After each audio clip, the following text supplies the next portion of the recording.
ولتكن منكم امة يدعون الى الخير ويأمرون بالمعروف وینهون عن المنکر واولئک هم المفلحون. در میان شما باید افرادی باشند که دعوت به خیر نموده و امر بالمعروف و نهی از منکر نمایند و آنان رستگارند.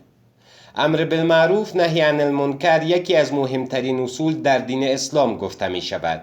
این مسئولیت تنها به علمای دین مربوط نمی شود، بلکه این بار سنگین به شانه های تمام مسلمانان است تا مردم را از منکرات منع و به رستگاری دعوت نمایند. حالا مسئولان در وزارت امر بالمعروف نهی عن المنکر از کاهش منکرات در سراسر افغانستان سخن میزنند و میگویند امر بالمعروف نهی عن المنکر تنها وظیفه علمای دین و این وزارت نمی باشد، بلکه هر مسلمان در عرصه آن مسئولیت دارد.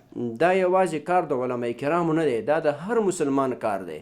هر مسلمان باید چې د خپل علم په اندازه امر بالمعروف او نهی عن المنکر وکړي. مولوی محمد یحیی عارف یکی از افراد کلیدی در وزارت امر بالمعروف نهی عن المنکر میگوید امر بالمعروف نهی عن المنکر یکی از مهمترین و ضروری ترین فروعات دینی است تا آنجا که خداوند عزوجل امت اسلامی را موظف به انجام این دو وجیبه مهم نموده است. د هغې لپاره زموږ خپله لایحه شته، د هغه لایحې مطابق به کار کوي چې اول به یو کس ته منکر ورپېژني، دویم کارت به هغه ته د قرآن و حدیث سره دا وښیي چې دا کار منکر دی دا مه کوه، په دریم کارت به بیا په هغه ته په غوسه باندې وایي چې لکه دا کار مه کوه. به باور آقای عارف حفظ و بقای دین اسلام در یک جامعه وابسته بر اجرای امر بالمعروف و نهی عن المنکر می باشد. چه وقت که ما و شما بالای قرآن و حدیث عمل بکنیم، فهمیدی؟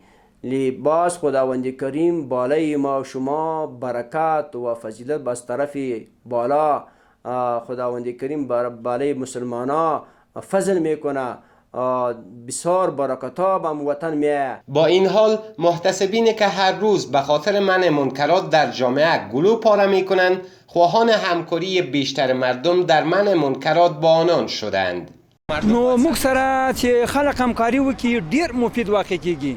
موږ سره همکاري د خلکو په دې رابطه چې موږ ورسو نو چې موږ ویني اکثره خلک بس هغه زنانه حجاب هم برابر کی زر او دا شی چې خلک موږ سره همکاري وکړي چې کله موږ نه یوم بس دوی چې موږ سره همکار سي هغه معروف به ان شاء الله وجود ولري او منکر به وجود ونه لري. شهروندان افغانستان امر بالمعروف نهی عن المنکر را تنها وظیفه علما و وزارت امر بالمعروف نمیدانند. آنان تمام شهروندان را در اجرای این امر شریک میسازند. او تنها مسئولیت امر بالمعروف نیست، باید که هر مسلمانایی که کلمه میخونه مسئولیت امر بالمعروف داره. هر مسلمانای جهان هر جایی که باشه امر خدا را امر بدونه، نهیش نه.